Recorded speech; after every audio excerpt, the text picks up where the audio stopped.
Hey guys, welcome back to another Queen Forum video. In today's video, we're talking about T-Mobile agreeing to purchase Mint Mobile and its move basically to be even a bigger competitor in the market. So let's get into it, guys. I wasn't even gonna make a video for this, but you guys been telling me, hey, go ahead and make a video of it. We want to know your opinion and ask for your opinion. So here it is, guys. Let's go ahead and get into the video. So this was published through bestmvno.com, and also you can get it from tmonews.com. So let's go ahead and check it out. So we're on the 19th of March. This was published on the 16th, so some days. So you can see there's Ryan Reynolds, which is a famous actor. Everybody knows him for Deadpool and a lot of other movies, but everybody loves him for Deadpool. And of course there's a T-Mobile on this side, but he's been I believe he owns about 25% of Mint Mobile, guys. So he's not the CEO or anything like that. He just owns a good chunk of Mint Mobile. And maybe I'll say it in this article. Like you guys know, I don't read the articles beforehand. I like to go ahead and read and give you my honest opinion as I read. And I'll give you my honest opinions of my thoughts and stuff in the cell phone industry. So, of course, T-Mobile, they're the third place in the cell phone industry. They already bought Sprint, which, gave them a lot of subscribers. And now they're getting Mint Mobile, which they do have a good majority of subscribers in there. Of course, Mint Mobile is prepaid. It's an MVNO, and they use the T-Mobile network. So already people that are using Mint Mobile, will have the same service that basically T-Mobile has. So let's get into it, guys. So it says, yesterday, T-Mobile announced that it reached a deal pending regulatory approval to purchase Kaena Corporation, including all of its subsidiaries and brands at the price of up to $1.35 billion, guys. Wow, that's a lot of money. So $1.35 billion, guys. Sheesh. And T-Mobile, they do have a lot of money. They have a lot of subscribers. They're well known. Like I said, they're third place in some industry. So of course, there's going to be a good investment for them. It says the purchase price is depending on if a few incentives are met between now and the time the deal closes. Kaena brands include the MVNOs Mint Mobile and Ultra Mobile. Ultra Mobile also being another prepaid carrier that uses the T-Mobile network, but of course Mint Mobile is known for having their cheap pricings for cell phone service. I believe it's $15, but with Mint Mobile it's kind of like a Costco or a Sam's Club. You have to buy in bulk to get that discount. So it says in the MVNE Plum. So Plum operates as a wholesale partner of T-Mobile, allowing startups to bring their own MVNOs to the market, like the recent launch Nebula Wireless. Well, I haven't heard of Nebula Wireless. Probably make a video of it or check it out. So it says T-Mobile and Mint Mobile both announced the deal on their respective websites, which you can check out here and here. Here is also the video being announced below. So of course, T-Mobile saying, hey, they're going to team up and it's going to be a good journey between both of them just to better the experience for consumers. But a lot of people are saying, especially on Reddit and forums, that, Ryan Reynolds basically just caught the bag and dipped out. I must give it to him. People are like, oh, he's a sellout or blah, blah, blah. But I must give it to him.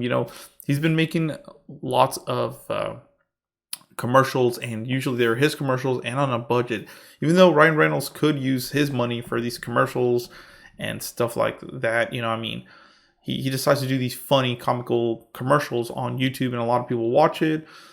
So he does really good in spending his advertising dollars. So pretty good, and good for him. And if it probably wasn't for him, many people want to know who Mint Mobile is. So it says T-Mobile's press release stated that the actor Ryan Reynolds, who took an ownership stake in Mint Mobile in 2019. Wow. So basically 4 years, and now he basically sold the company. So, well, like I said, it's not his company, but he's a good chunk of stake in it. So it says he will continue his creative role with the brand. So that's nice. So basically they probably are going to give him a big chunk, for his stake in the ownership, and they're probably going to give him a job of still making these funny commercials and just bringing the brand out more and more to the consumers.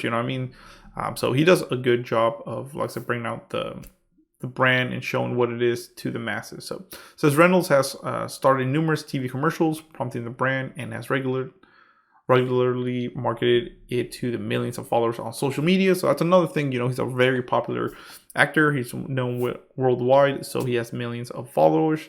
You can put it on his Instagram, his YouTube channel, his Twitter, whatever. It says Mint Mobile, Ultra Mobile, and Plum founders David Glickman, Rizman Kasim will also remain on board at T-Mobile and help manage the brands.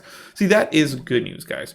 Because a lot of these big corporations, usually what they do is they'll buy out this little guy. They'll buy out Alltel, let's say, back in the day, and then they'll start firing masses of people. Kind of like almost what a lot of people did when T-Mobile bought Sprint. They fired a lot of people. And, people had to find new jobs. So with this, it's saying they're going to keep Ryan and the two founders to basically keep pushing the brand forward because they know what they're doing, they know what the brand stands for, and they know what their consumers want, which is really nice. It says it's not entirely clear why T-Mobile stepped in to buy Kainan. And sorry if I'm saying that wrong, I'm not even sure. In all its brands, the amount of revenue they bring in and their subscriber count pale in comparison to T-Mobile, and therefore may not add meaningful value to those metrics for T-Mobile. So basically they're saying, they don't even know why they bought them out. They're small, they're small fish, and T-Mobile is a big shark or big whale. So they're saying that maybe those subscribers might not even matter. But I think they do. In the long run, you want to get that more revenue. You're going to get the revenue, and they can probably maybe up the prices a little bit. I'm not too sure. It just depends what they're going to do. So it says last month, T-Mobile reported that for the full year 2022, it had reached 113.6 million subscribers, which served with service revenue of 61.3 billion. Whoa! So them buying Mint Mobile and Ultra and all that stuff for 1.35. I mean, that's like spending $10 for them. They made $61.3 billion. Good Lord. Let's get now into Mint Mobile and Ultra Mobile subscriber counts. So this is the next part of this.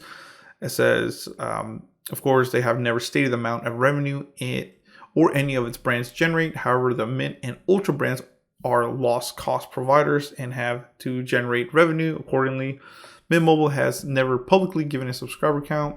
Roger Entner, whatever, of Reckon Analytics told Fierce Wireless that he believes the number of subscribers is likely 2 to 3 million and probably closer to 3. So they don't know exactly the amount of subscribers they have, but they're guessing close to 3 million, which is not, it's not nothing. That's still 3 million people that, let's say you do $15 plans, times 3 million. That's a good chunk of revenue for the company. So I don't know why they're saying it's nothing. I mean, of course, it's nothing through their 113.6 million customers, but hey, maybe if they're tired of T-Mobile, let's say you're a customer with T-Mobile and you're tired, and you look and you see $15 a month for Mint Mobile, they'll go there. It's like they just went back to T-Mobile, so maybe they'll keep churn low that way. So yeah, it says publicly available data does support his claim. According to Google Play Store, the Mint Mobile app has been downloaded over 1 million times. Apple does not publicly disclose how many times the app has been downloaded in its app store. However, given that half of the country uses iPhones, it's reasonable to expect the similar count for downloads on iOS version on Apple of the app, shall I say. Wow. It says basically a likely combined app download count to 2 million plus and 2 to 3 million subscribers count seems pretty reasonable. So, that could be pretty accurate. So, it says the Ultra Mobile app Play Store download count for about 100,000 plus. So as you can see, Ultra Mobile does have the lower end of subscribers compared to Mint Mobile. Of course, Mint Mobile is just more out there. Like say you see them more like at Best Buy and stuff like that. Ultra Mobile didn't even release its current Apple Play Store app until 2019. That the brand was founded in 2011. Furthermore, Ultra Mobile built its subscriber base largely through dealers.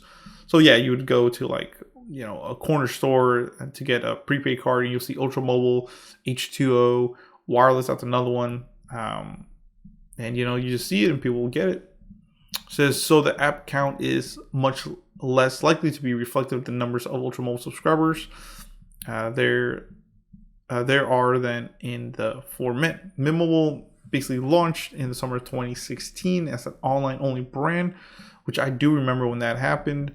You can only get them online, and that's what was helping basically keep the prices low. It says, however, they did launch the sale of SIM cards at Best Buy in 2017. There we go, with a real store expansion in 2020, and began selling phones at Target in 2021. So wow. It says Ultra Mobile's last known subscriber count was 750,000 in 2017. So, by now they might have 1 or 2 million subscribers.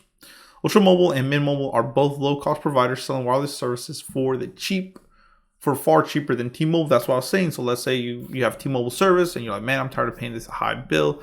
You want to go a cheaper route? You go look up online. Boom, you find Mint Mobile. It's like they just, they left out of the front door, came back through the back to the same building. I don't know. It says, of course, T-Mobile did get approval to buy Sprint. It says the Connect plans are not featured at all on T-Mobile prepaid homepage, giving an indication as to what T-Mobile really thinks about them. The revenue generated by the low-cost plans does not likely move T-Mobile's bottom line. So they're basically saying, these really cheap plans, they're really not doing it for the company. They're not moving, these huge numbers for them. It's just $15 versus you can charge $60 or $70 or $80 for one customer, then that's moving the ball. It says if T-Mobile didn't buy Mint Mobile for its subscribers revenue, why did it? It says Boost Mobile founder and more recently the founder of MobileX, Peter Adderton, believes it was to stop someone else from buying the brand. Ooh. So, this guy right here is founder of Boost Mobile, another popular prepaid brand, is saying that, Mint Mobile or T-Mobile basically bought them so someone else would not buy them. Maybe a competing carrier or, some other bigwig. So maybe that could be it, because like I said, their subscriber count and revenue is just really low for T-Mobile to even really bother with it. But, instead of someone else coming in to swoop them, they're like, just come over here to daddy. You know what I mean? It says, and they're saying there's some truth to it. Kaena Corporation has been looking to sell Mint Mobile and perhaps all of its brands since 2021. An article in the New York Post named Altice USA as an interesting suitor with a then expected sell price of 600 to 800 million. Whoa, so look at that, them selling it for 1.35 million. Big jump, good lord. Of course, they launched its own wireless brand, formerly Altice Mobile, but now also called Optimum Mobile in 2019. So basically, they just didn't want these people to buy them. Of course, there's also Dish Network to consider. Dish has its hands full with a lot of problems right now. Of course, thanks to the cyber attack or the ransomware, they had trouble keeping customers before the attack, and now it's even worse. So Dish is in real big trouble. Like I said, they're going to be bleeding customers by probably thousands, if not hundreds of thousands. It was kind of hard for them to keep customers, should I say. Now they're like, nah, let's get out of here. But so it's Dish. If Dish ever wants to be serious about competing in the space, they need to add subscribers, keeping them and growing. And of course, they could buy Mint Mobile to manage the bleed or help with it and get more subscribers. So T-Mobile probably was like, nah, there are subscribers, come over here. So Mint Mobile has been one of the fastest growing, if not the fastest prepaid MVNOs in the last couple of years, which is true. Like I said, they're having a lot of downloads and everything. Dish has already bought several brands over the last couple of years, so adding another wouldn't be out of the question. Mint Mobile and Ultra Mobile both offer plans in the same price range that Dish offers with Boost Mobile, Boost Infinity, at least for now. Boost even offers multi-month plans just like Mint and Ultra. So you see, Boost Mobile's kind of trying to do the same thing that Mint Mobile's doing. They're doing the wholesaler, like I said, the Costco or the Sam's Club. You buy more months, you get a cheaper rate to basically kind of lock you into that brand. It says Boost even offers multi-month plans, blah, blah. It says, and Plum offers solutions to get MVNOs up and running, something that Dish may need once its network is fully operational nationwide. So, good lord. It says, if T-Mobile bought Kaena and its brand to stop another entity from doing it, it's a move to basically squeeze the competition. You know what I mean? They don't want Dish, even though Dish is still building up their mobile network, they don't want them to, steal their subscribers or anything like that. So they're like, hey, like I said, might as well come over here. They may even be moved over to the AT&T network because Dish has done the same thing. So Dish was using T-Mobile's network primarily. Now they're using T-Mobile or AT&T's network as its network builds out. Dish does have a relationship with AT&T. Dish could take advantage of Plum's partnership with other MVNOs to move them off of the T-Mobile network. Ooh. So look at that. They were saying like maybe Dish would buy, Mint Mobile and Ultra Mobile and move them off of the move them off of the T-Mobile network over to the AT&T network, which a lot of people would probably like since AT&T does have a little bit of better coverage. Not as fast as speeds as T-Mobile, but depends where you live. It says it's also possible AT&T was interested in buying the brand since Verizon bought TracFone and its associated brands. AT&T has found itself lagging just a bit behind, and that is true, man. I don't know what AT&T is doing. They're the second just because of subscriber count, but I feel like T-Mobile is really number two. They do a lot more than AT&T. AT&T is just behind times. I don't know what they're doing, but they're saying Verizon did buy TracFone, and that had Straight Talk, TracFone, and a lot of other, Family Mobile, I think, is one of them as well. So they're doing a lot. Verizon, they make a lot of money, but they spend a lot of money too. Verizon and T-Mobile are both home to over 21 million prepaid subscribers.